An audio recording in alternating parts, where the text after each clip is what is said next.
عزیز بھائیوں، ایک بات اپنے ذہن میں اچھی طرح بٹھا لیں اور لکھ لیں کہ زندگی میں جو کسی بندے کو کامیابی حاصل ہوتی ہے وہ رب تعالیٰ کی مدد سے حاصل ہوتی ہے۔ انسان زندگی میں جب جدوجہد کرتا ہے، کوشش کرتا ہے، وہ بہت سارے دنیاوی اسباب اختیار کرتا ہے، جتنی عقل اللہ نے دی ہوتی ہے اس عقل کا بھی وہ استعمال کرتا ہے، کوشش کرتا ہے کہ کچھ اچیو کر سکے زندگی میں، کچھ مقاصد کا حصول اسے میسر آئے۔ اگر رب تعالیٰ مددگار ہو تو پھر کوئی چیز بھی رستے میں رکاوٹ نہیں بنتی، اور اگر مالک کریم کو منظور نہ ہو تو انسان بہترین سیاستدان ہو، اچھا ایڈمنسٹریٹر ہو، اس کا ذہن بڑی وسعت رکھتا ہو، بڑی اچھی پلاننگ کرنا جانتا ہو، سارا کچھ ہو، تو بندہ ناکام ہو جاتا ہے۔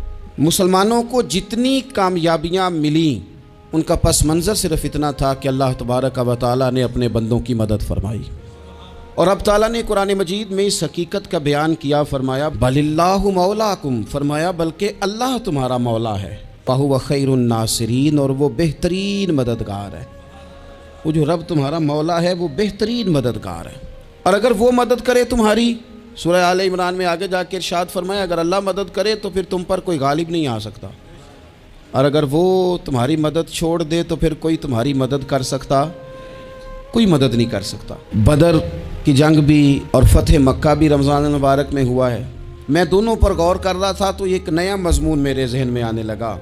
بدر کی جو جنگ ہے اس میں بھی ایک عجیب انقلاب آیا ہے کہ 313 نے 1000 سے مقابلہ کیا، اور جن 1000 سے مقابلہ کیا وہ اسلحے سے لیس تھے، اور یہ جو 313 ہیں ان کے پاس 6 زرہیں، 8 تلواریں، چند گھوڑے، لیکن اللہ نے کامیابی دی تو خود رب نے بیان کیا کس طرح دی، فرمایا وَلَقَدْ نَصَرَكُمُ اللَّهُ بِبَدْرٍ وَأَنْتُمْ أَذِلَّةٌ۔ وہ کامیابی اس طرح ملی ہے کہ رب نے تمہاری مدد کی تھی، تم تو کمزور تھے، اللہ نے بدر میں تمہاری مدد کی، تم جیت گئے۔ وَلَقَدْ نَصَرَكُمُ اللَّهُ بِبَدْرٍ وَأَنْتُمْ أَذِلَّةٌ، اللہ نے بدر میں تمہاری مدد کی، تم تو کمزور تھے۔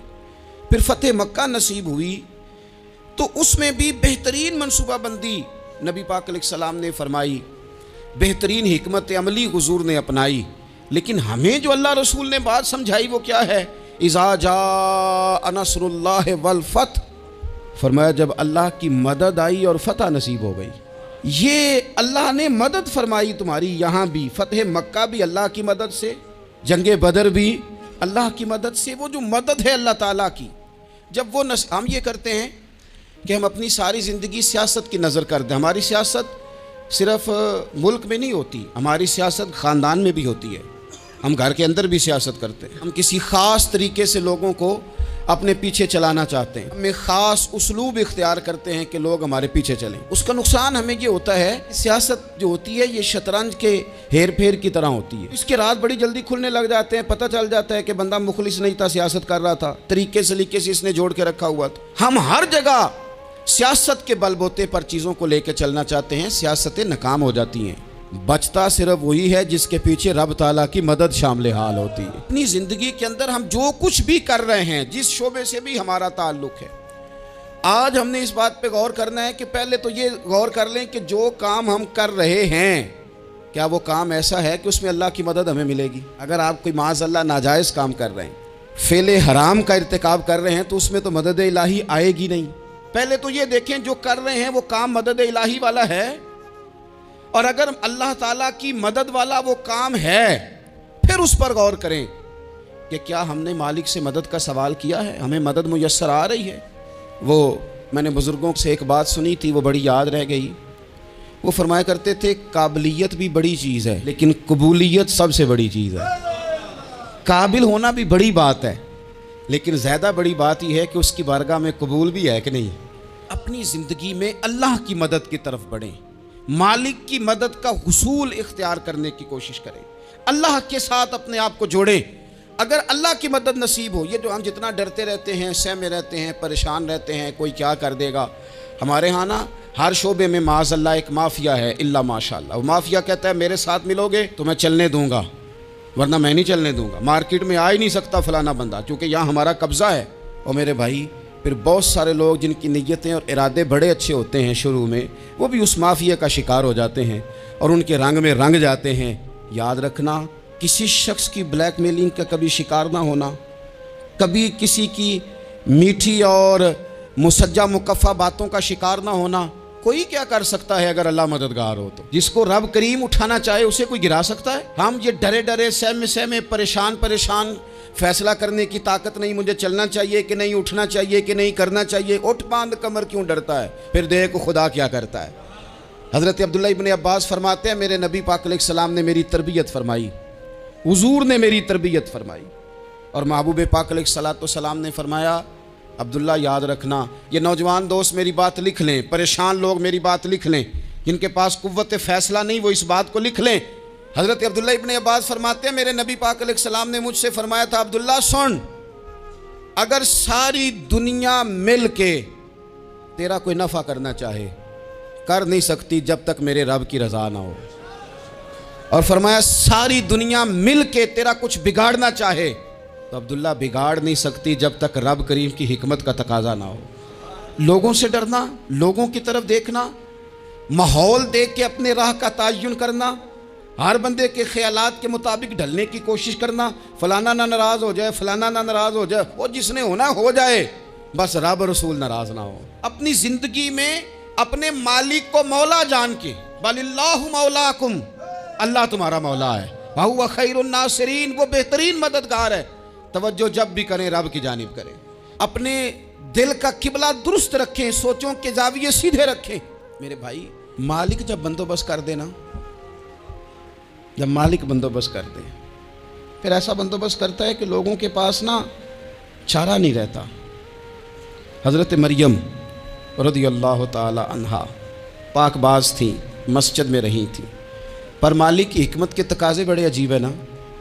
پھر جناب مریم کو اللہ تعالیٰ نے بغیر شوہر کے اولاد عطا کر دی. یہ بات یہ ایسی تھی، وہ کسی نے کہا تھا کہ مخلوق تو فنکار ہے اس درجہ کے پل بھر میں سنگے در کعبہ سے بھی اصنام تراشے، تم کون ہو کیا چیز ہے داغے کبابی، لوگوں نے تو مریم پہ بھی الزام تراشے. تو لوگوں نے کہا کدھر سے لے آئی بچہ، تیرا باپ تو ایسا نہیں تھا، کہاں سے لے آئی؟ اللہ کرے میں آپ کو سمجھا سکوں، ذرا اپنے آپ کو وہاں کھڑا کریں کہ ایک پاک باز عورت، پاک باپ کی بیٹی، طیب ماں کی بیٹی، اور اللہ کے گھر میں پرورش پانے والی خاتون، ایک وہ وقت اور ایک یہ وقت کہ اس عورت کو کٹہرے میں کھڑا کر کے پوچھا جا رہا ہے کہ معاذ اللہ تیری گود میں بچہ جائز نہیں ہے، کہاں سے لائی ہے؟ خود سے صفائیاں بندہ کتنی کو دے، کتنی کو وضاحتیں کرے. اور میں نے تو اپنی زندگی میں دیکھا ہے زیادہ وضاحت دینے والے کو بھی لوگ جھوٹا سمجھنے لگ جاتے ہیں. زیادہ وضاحت دینے پر بھی لوگ کمزوری کا اظہار سمجھتے ہیں کہ کمزور پڑ گیا. آپ صلح کی کوشش کرتے ہیں، سامنے والا بزدل سمجھ لیتا ہے. زیادہ وضاحتیں بھی کمزور کر دیتی ہیں. اب حضرت مریم کو کٹہرے میں کھڑا کر کے کہا بچہ کس کا ہے؟ تو پھر خدا بندوبست جب کرے، اللہ جب مددگار ہو، تو پھر حضرت مریم کی گواہی درختوں سے نہیں دلوائی، اس نے پتوں سے نہیں دلوائی، پھر فرشتے نہیں بھیجے. حضرت مریم کہنے لگی مجھ سے نہ پوچھو، وہ جو پنگوڑے میں ہے اسی سے پوچھ لو، ان سے پوچھو نا، وہ کون ہے پوچھ لو، ان سے کر لو سوال. انہوں نے کہا پنگوڑے میں چند دنوں کا بچہ، یہ جواب دے گا؟ مددگار تھا رب. ان کی برات کا اعلان کرنا تھا مالک نے، اور جب مالک اعلان کر دے، جب مالک تیری صفائی دینا چاہے، جب مالک تجھے دنیا کے سامنے نکھارنا چاہے، تو پنگوڑے میں لیٹے حضرت عیسیٰ بول کے کہنے لگے انی عبداللہ آتانی الکتاب، فرمایا میں اللہ کا بندہ ہوں، رب نے مجھے کتاب عطا کر کے نبی بنا کے دنیا میں بھیجا ہے. میں اللہ کا بندہ ہوں، کتاب لے کے آیا ہوں، نبی بن کے آیا ہوں. پھر پنگوڑے سے اعلان ہو گیا، پھر بچہ بول پڑا. اور یہ ایک دفعہ نہیں بات ہوئی، یہ بنی اسرائیل میں ایک جریج نام کے شخص بھی تھے جو نماز پڑھ رہے تھے. بعض نے لکھا ہے نفل نماز تھی، اماں نے پکارا تو آئے نہیں، تو ماں کے منہ سے نکل گیا تو اتنی دیر تک مرے گا نہیں جب تک کسی بے حیا عورت کا منہ نہ دیکھ لے. تو وہ عبادت گزار تھے، لیکن لوگوں نے ان کی عبادت، ریاضت، پرہیزگاری کو نہیں دیکھا. بس ایک عورت کو بھیج کے الزام لگوا دیا. وہ عورت آیا جایا کرتی تھی، اب آ جاتی ہیں عورتیں، مسئلہ پوچھنے کی نیت سے بھی آ جاتی ہیں. ماحول میں کچھ جگہ ایسی بھی ہیں جہاں عورتیں دم کرانے کے بہانے آ جاتی ہیں. وہ خاتون آتی جاتی تھی اس خانقاہ پہ، آستانے پہ، یہ بخاری میں موجود ہے. پھر اس نے کہا میری گود میں جو بچہ ہے یہ انہی کا ہے. مجھے بتائیں کیسے بندہ وضاحت دے؟ حالات خراب ہو گئے، لوگ کٹیا جلانے لگے.